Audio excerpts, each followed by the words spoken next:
নয়নের যে স্বপ্ন, সেই স্বপ্ন 26-এ পূরণ হবে।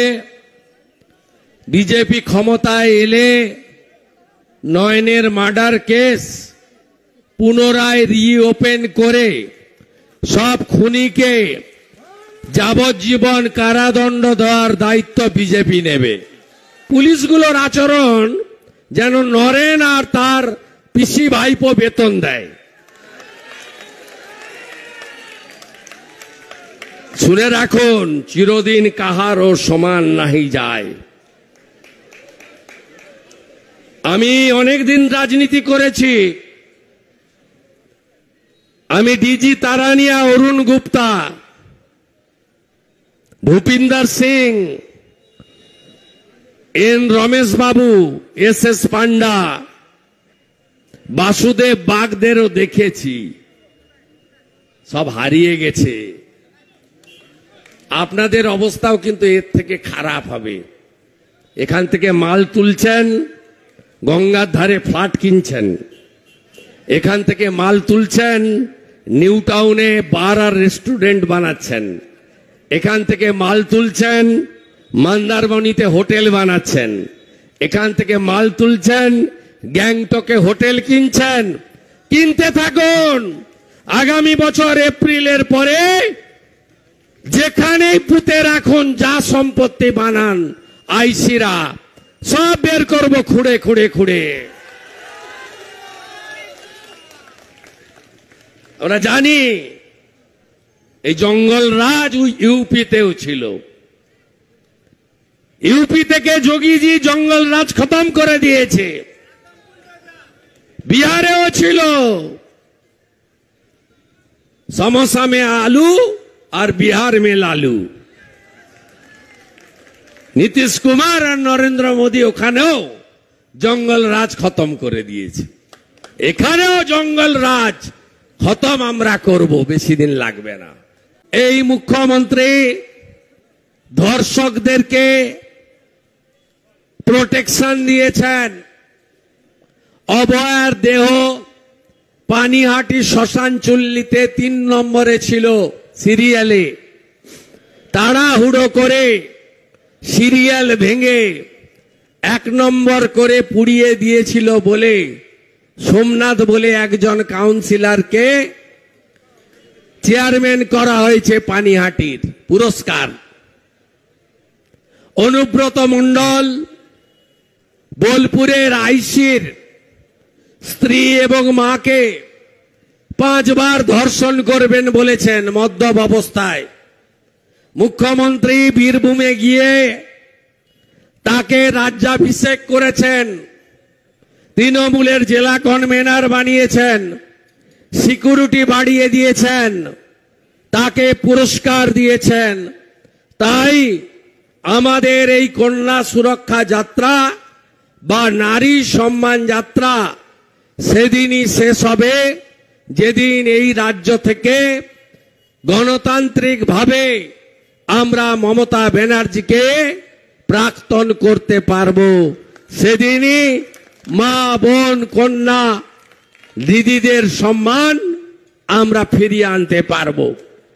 সাথে সাথে এই রাজ্যে যে ধরনের সীমাহীন দুর্নীতি হচ্ছে, 26,000 চাকরি চুরি থেকে ডিএ চুরি থেকে সর্বস্তরে আপনারা নিজেরা তা দেখেছেন। আমি মনে করি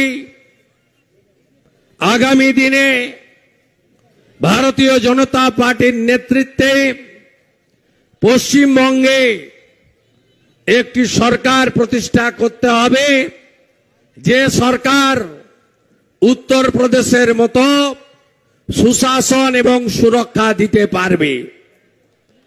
আপনারা জানেন মমতা ব্যানার্জি এবং তার তোলাবাজ ভাইপো, তিনি আমাদের ভোটার তালিকায় যে নিবিড় সংশোধন তাকে আটকাতে চান। কোন বাংলা বাঙালির গল্প নেই। এরা রোহিঙ্গা এবং বাংলাদেশি মুসলমান এদেরকে বাঁচাতে চায়। আপনারা কি চান না ভোটার তালিকা থেকে রোহিঙ্গা এবং বাংলাদেশি মুসলমান বাদ যাক? যদি চান বিজেপির হাত শক্তিশালী করুন, আর কান খুলে শুনে রাখুন। মনোজ পন্থ, আপনাকে ঠিক করতে হবে সংবিধান ফাইনাল না মমতা ফাইনাল। যদি মমতা ফাইনাল হয় আপনার চাকরি থাকবে না। সংবিধানই ফাইনাল আমাদের দেশে। 4টে ক্যাটাগরির নাম ভোটার লিস্টে থাকবে না, মৃতর নাম থাকবে না, ডবল এন্ট্রি থাকবে না, ভুয়া ভোটারের থাকবে না, আর বাংলাদেশি মুসলমান রোহিঙ্গার নাম থাকবে না। এসআইআর হলে তৃণমূলকে খুঁজে পাওয়া যাবে না। তাই এরা এসআইআর আটকাতে চায়। জনগণের উচিত দেশের স্বার্থে, আমাদের এই রাজ্যের স্বার্থে এসআইআর এর জন্য আওয়াজ তোলা। আমি কথা বাড়াবো না। এখানকার মাফিয়া নেতা নরেন, কোল মাফিয়া, বালি মাফিয়া, কীর্তি আজাদ তীর ছুড়ে দিয়েছেন। ওই চিঠি আর উইথড্র হয় না। বিপদ আপনার আসন্ন। ইসিএল এর একজন মজদুর, নাম তার কল্যাণ মণ্ডল, তিনি কি করে আপনার পিএ হিসেবে কোটি কোটি টাকা তুলছেন এখান থেকে? যুধিষ্ঠির ঘোষ, গৌতম ঘোষ, পারভেজ সিদ্দিকী ব্যাগ গুছান, প্রস্তুত হন। যা করার আমি করব, যা করার আমি করব।